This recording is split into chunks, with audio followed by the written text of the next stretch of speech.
सिलसिला शुरू। चंदन जी, अब बजट के अगले दिन तो बाजार में काफी नर्वसनेस दिखी, गिरावट के साथ ही बाजार बंद हुए। हम अमेरिकी बाजारों का भी हाल देख रहे हैं, कुछ गिरावट के साथ ही खुले हैं। क्या एक्सपेक्ट करें कल के बाजार के लिए? नमस्कार स्वाति जी। देखिए, बाजार में अपसाइड थोड़े से कैप हो रहे हैं और वॉलेटिलिटी देखने को मिली है। हालांकि इंडिया विक्स ऊपर के लेवल से करेक्ट हुआ है। पिछले लगभग हम 2 दिन से बात करें तो विक्स में लगभग 26% की गिरावट देखने को मिली है। कल के दिन का जो वॉलेटिलिटी इंडेक्स का आया था वो 16 था और आज लगभग हम 12 के नीचे गए हैं। तो वॉलेटिलिटी इंडेक्स गिरा है, वो इंडिकेट कर रहा है कि बड़े स्विंग्स तो नहीं बनेंगे, बट अगेन ब्रॉडर रेंज में मार्केट स्विंग्स करता हुआ नजर आएगा। इवन लास्ट ट्रेडिंग सेशन की बात करें तो निफ्टी ने 24,075 तक का गोता खाया और वहां से रिकवरी देखी। आज भी 24,300 तक का डिक्लाइन हुआ और वापस वहां से रिकवरी हुई। तो कहीं ना कहीं ऊपर के लेवल पे दबाव है, बट नीचे पे बाइंग इंटरेस्ट बना हुआ है। तो मेरा मानना है कि एक मिक्स ट्रेंड सेटअप यहाँ पे देखने को मिलेगा। कंसर्न्स ये है कि यहाँ पे बैंक निफ्टी अंडर परफॉर्म कर रहा है, बट निफ्टी कंपेरेटिवली होल्ड कर रहा है। तो मेरा ऐसा मानना है कि 24,200 को एक सपोर्ट के तौर पे यहाँ पे यूज करना चाहिए। जब तक 24,200 होल्ड कर रहा है तब तक बाई ऑन डिक्लाइन की रणनीति बना सकते हो। अपसाइड भी कैप रहेंगे, ऊपर में लगभग 24,700। तो मैं 24,200 से 24,700 के दायरे को यहाँ पे प्ले करने की सलाह देना चाहूंगा। अब हम बैंक निफ्टी की बात करें तो बैंक निफ्टी भी आप देखोगे तो एक ब्रेकडाउन देखने को मिला है। पिछले लगभग 19 दिनों से ये एक दायरे में कामकाज कर रहा था और स्पेशली पिछले 12 दिनों से बैंकिंग इंडेक्स 51,750 से लेके 52,800 के बीच में काम कर रहा था। तो लास्ट ट्रेडिंग सेशन को ये तोड़ा और उसके बाद में आज और ड्रिफ्ट हुआ। तो अब जब तक ये 51,750 के नीचे कामकाज करता है, नीचे में 50,750, 50,500 तक के डाउन साइड मिल सकते हैं। तो निफ्टी में बाय ऑन डिक्लाइन कर सकते हैं, बट बैंक निफ्टी थोड़ा और मुनाफा वसूली यहाँ पे देखने को नीचे में मिल सकता है। ओके, तो ये रही निफ्टी बैंक निफ्टी पर चंदन जी की तरफ से स्ट्रैटेजी। अब उनकी कुछ स्पेसिफिक पिक्स भी ले लेते हैं, इस बाजार में क्या पसंद है उन्हें। चंदन जी, पोजिशनल व्यू अभी कौन से स्टॉक में रखने की सलाह रहेगी आपकी? देखिए, मेरे को यहाँ पे काउंटर पसंद में आ रहा है इंडिया मार्ट। इंडिया मार्ट की आप बात करें तो यहाँ पे लगभग 40-42 वीक के कंसोलिडेशन ब्रेकआउट देखने को मिले हैं। वीकली चार्ट पे देखें तो मल्टीपल टाइम्स इसने 2900 के ऊपर होल्ड करने का ट्राई किया, बट फॉलो अप नहीं देखने को मिले। पिछले 3-4 दिनों से जो सेटअप बन के आज ब्रेकआउट हुआ है वो क्लियरली इंडिकेट कर रहा है अब एक नया ब्रेकआउट बनना चाहिए। डेली चार्ट पे देखें तो rounding formation and cup and handle के पैटर्न बन रहा है जो एक बुलिश इंप्लीकेशन दे रहे हैं। तो इंडिया मार्ट पे खरीदारी की सलाह होगी। सपोर्ट रहेगा पोजिशनली हमारी तरफ से लगभग 2750, ऊपर में 3450 तक के लक्ष्य यहाँ पे बनने चाहिए।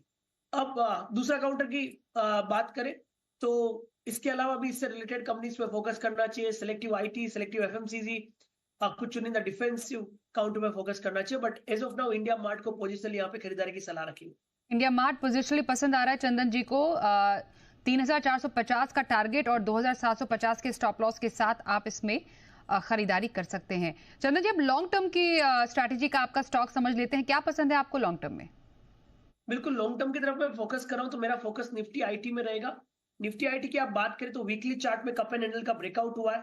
एक फॉलिंग सप्लाई ट्रेंड लाइन को डिसाइसिवली पार करके high top high bottom formation बन रहा है।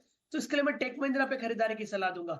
टेक महिंद्रा में काफी अच्छा प्राइस सेटअप बना हुआ है और ये जो फॉलो अप एक्शन देखने को मिल रहा है with support of rising trend line, वो एक नई तेजी इंडिकेट कर रहा है। एक शॉर्ट कवरिंग का मूव भी देखने को मिला। तो टेक महिंद्रा पे खरीदारी की सलाह। 1450 का सपोर्ट रहेगा, ऊपर में लगभग 1680 तक के टारगेट के लिए। ओके, 1680 का टारगेट, 1450 के स्टॉप लॉस के साथ टेक महिंद्रा में खरीदारी की सलाह लॉन्ग टर्म के लिए आ रही है चंदन जी की ओर से। आइए अब सवाल जवाब का सिलसिला शुरू करते हैं। पहला सवाल हमारे पास गुवाहाटी से आ रहा है शंकर सिन्हा का। जुपिटर वैगन्स इनके पास है चंदन जी, 541 शेयर है, 228 की स्टॉक पर इनकी खरीद है। बम्पर मुनाफे में है हमारे ये दर्शक, जानना चाह रहे हैं कि आखिरकार अब क्या रहनी चाहिए इनकी स्ट्रैटेजी, क्योंकि इनके खरीद से तो काफी ऊपर अभी स्टॉक का भाव है। आज अच्छा भी किया स्टॉक ने, क्या रहेगी राय आपकी? बिल्कुल स्वाति जी, बात करें तो शंकर जी गुवाहाटी से और मैं रिसेंटली गुवाहाटी विजिट हुआ। काफी शानदार सिटी है। तो जय मां कामाख्या और अच्छा स्टॉक लिया है और मैंने देखा है कि वहां के इन्वेस्टर अपनी पोजीशंस को काफी हद तक एक मल्टी बैगर्स के लिए होल्ड करते हैं। आप देखोगे इस काउंटर की बात करें, JWL की आप जो बात कर रहे हो, यहाँ पे पिछले 3-4 बनाए रखे। मेजर ट्रेंड पॉजिटिव है, छोटा मोटा करेक्टिव मूव आ सकता है, बट ओवरऑल जब तक 570 का लेवल होल्ड हुआ है तब तक आपको यहाँ पे बने रहना चाहिए। ऊपर में 750 से लेके 850 तक के लक्ष्य यहाँ पे आपको बनते हुए नजर आने चाहिए। 750 से 850 के लक्ष्य जुपिटर वैगन्स में देख रहे हैं। चंदन जी बने रहिए। दिल्ली से रमेश जी का सवाल भी लेते हैं। नमस्कार रमेश जी, क्या सवाल है आपका? मेरा सवाल है जी, मैंने इरकॉन लिया था 337 के ऊपर 100 शेयर्स। ओके तो अभी क्या स्टेटस रहेगा इसका फ्यूचर? ओके, इरकॉन इंटरनेशनल क्या रहेगी राय आपकी चंदन जी? बिल्कुल देखिए रमेश जी, इरकॉन ने अपना अच्छा काउंटर है, बट इसका नेचर है कि ये हर मूव के बाद में थोड़ा कंसोलिडेटिव होता है। जब भी नया हाई बनाता है उसके बाद या तो प्रॉफिट बुकिंग दिखाता है और या साइडवेज हो जाता है। आप देखोगे लगभग आज से 6-7 दिन पहले इसने 351 का हाई बनाया और उसके बाद में प्रॉफिट बुकिंग डिक्लाइन देखा। मेरा ऐसा मानना है कि 250 का हायर बेस बना के धीरे धीरे वापस 350 की तरफ बढ़ सकता है। तो हल्का सा करेक्टिव मूव आएगा, उसके बाद में यहाँ पे रिकवरी की संभावना बन सकती है। Okay sir. दिल्ली से आशीष जी से भी बात करते हैं। नमस्कार सर, क्या सवाल है आपका? नमस्ते मैम। मैम मेरे पास संवर्धन मदरसन इंटरनेशनल के 1020 शेयर है 99 के रेट पे। तो इसको हमको क्या करना चाहिए? इधर कुछ दिन से गिर भी रहा है ये, तो हमको क्या करना चाहिए इसको? नहीं, आपका होल्डिंग पीरियड क्या है इस पर? अभी तो मैं 6 मंथ तक रख सकता हूँ। ओके, 6 मंथ का क्या व्यू रहेगा आपका चंदन जी? बिल्कुल देखिए स्वाति जी, आशीष जी ने काफी अच्छे काउंटर की बात की है, मदरसन संवर्धन, और मैं आपको बताऊंगा कि ये काउंटर हमें काफी अच्छा लग रहा है। और इनफैक्ट इस काउंटर का जिक्र हम अपने फैमिली में बार बार किया करते हैं, क्योंकि इतना अच्छा प्राइस पैटर्न यहाँ पे बना हुआ है। पिछले 4-5 महीने में बड़ा ब्रेकआउट देखने को मिला। मुझे याद है दिसंबर में लगभग 9900 के ऊपर इसका ब्रेकआउट हुआ और उसके बाद में लगातार इसकी रफ्तार बढ़ती गई। तो सलाह यही रहेगी कि आप बने रहिए, क्योंकि इस काउंटर में करेक्टिव मूव भी देखने को नहीं मिला है। जब मिड कैप स्मॉल कैप घटे हैं, ये काउंटर घटा भी नहीं है और अपने 50 डेमा को होल्ड कर रहा है। मेरा मानना है कि बने रहना चाहिए। 175 का पोजीशन सपोर्ट है। ओवरऑल 220 तक के लक्ष्य भी मदरसन सुमी में यहाँ पे और मदरसन संवर्धन में यहाँ पे बनने चाहिए। ओके, 220 के लक्ष्य संवर्धना मदरसन में नजर आ रहे हैं चंदन जी को। वेस्ट बंगाल से विनोद जी हमारे साथ एक और कॉलर हैं। नमस्कार विनोद जी, क्या सवाल है आपका? नमस्कार स्वाति मैम, और चंदन सर को भी बहुत बहुत नमस्कार। और चंदन सर का बहुत बड़ा फैन हूँ, और तो उनको एक शिकायत भी है, अभी वो शिपिंग शेयर पर अभी वो राय नहीं दे रहे। और मेरा जीआरएसी और Cochin shipyard and Mazagon dock और चंदन सर को बोलने पर ही लिया हुआ है। तो मेरा जीआरएसी जैसे मेरे 1900 पर लिया हुआ है 1000 क्वांटिटी, लेकिन मैं अभी जैसे 2800 भी गया था तो मैंने प्रॉफिट बुक नहीं किया था। और मेरा कोचिंग शिपयार्ड लिया हुआ है 2800 पर, और मजगांव डॉग लिया हुआ है 5800 पर। और चंदन सर से रिक्वेस्ट है, शिपिंग शेयर पर क्या करना चाहिए थोड़ा बताएं। और मेरे पास अभी लिक्विड 50 लाख रुपीज पड़े हैं, तो क्या करना चाहिए? अभी इन्वेस्ट करना चाहिए ना थोड़ा वेट करना चाहिए ना? जी संजय सर। बिल्कुल विनोद जी, बहुत बहुत आभार। और जो भी आप नाम बोले हैं, मैं बिल्कुल समझ सकता हूं कि आप मुझे अच्छे तरह से, मेरे को और जी बिजनेस को फॉलो करते हैं। मेरे हिसाब से पिछले लगभग 1-1.5 साल में कम से कम 50-100 बार मैं इन काउंटर्स के बारे में जिक्र कर चुका हूं और मल्टीफोल्ड ये काउंटर देखने को हुआ है। माझगांव डॉग की बात करें तो ऑलरेडी इस साल में देखिए 6 महीने में तो विनोद जी 120 बिना हो चुका है और काफी अच्छे लेवल पे आप लिए। बट मेरी ये सलाह रहेगी कि ऊपर के लेवल पे थोड़ा मुनाफा वसूली करें। मैं ये नहीं बोलूंगा कि आप पूरी पोजीशन निकालें। दूसरा, मैं व्यू इसलिए नहीं दे रहा हूं क्योंकि करेक्टिव मूव हो रहा है, बट मेरा व्यू और ट्रेंड चेंज नहीं हो रहा है। तो मैं प्रिसाइसिवली यदि आपको बताऊं, माझगांव डॉग याद रखिए, आप लेवल के साथ प्ले करें।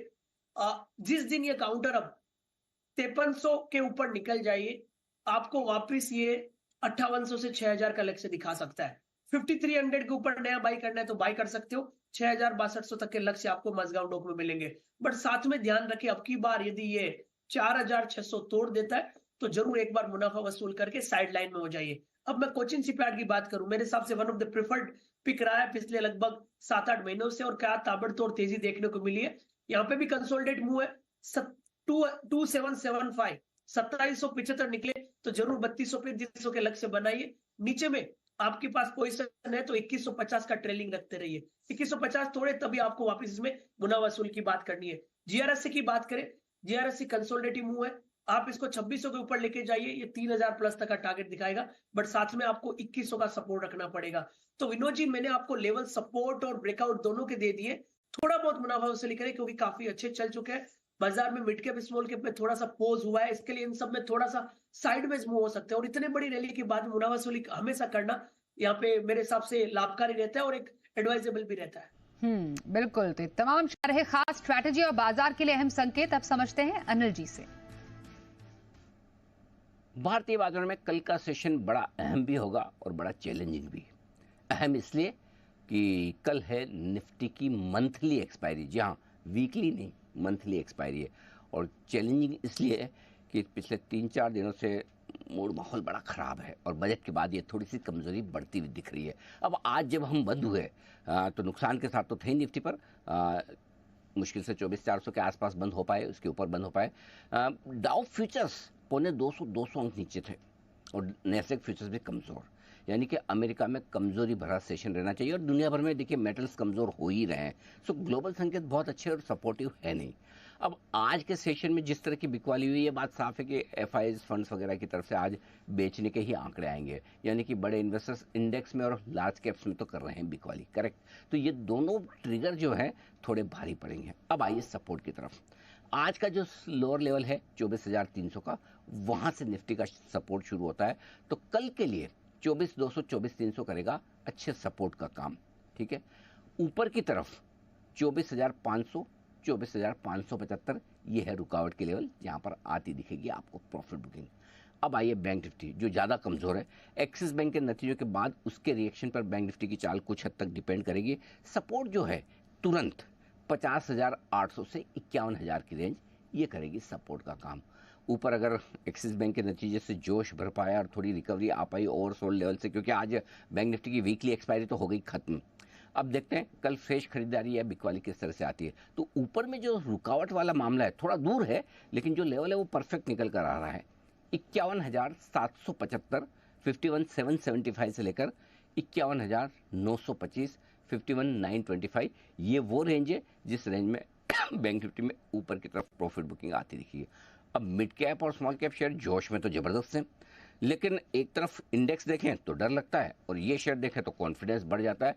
तो थोड़े समय तक शायद यही चाल रहेगी, लेकिन देखते हैं mid cap small cap share बाजार का मूड ठीक करके दिग्गजों को ऊपर खींच लेते हैं, निफ्टी और बैंक निफ्टी की गिरावट कम होकर ऊपर आते हैं, या फिर निफ्टी और बैंक निफ्टी जो कमज़ोर हैं ये मिड कैप स्मॉल कैप शेयरों को भी नीचे ले आते हैं। भाई तुमको भी गिरना पड़ेगा, और इसका डिसीजन या तो कल नहीं तो परसों तक होगा। कल हो जाता, लेकिन कल चूंकि मंथली एक्सपायरी है तो थोड़ा फोकस दिग्गजों पर ज़्यादा रहेगा। तो मुझे लगता है इस शुक्रवार तक परसों तक काफ़ी हद तक बाजार का डायरेक्शन और सिचुएशन आपको साफ होती हुई दिखेगी। तब तक 1-2 सेशन और थोड़े अच्छे खासे उतार चढ़ाव वाले, वोलेटिलिटी वाले हमें गुजारने पड़ सकते हैं। अब देखते हैं कल का ऑप्शन।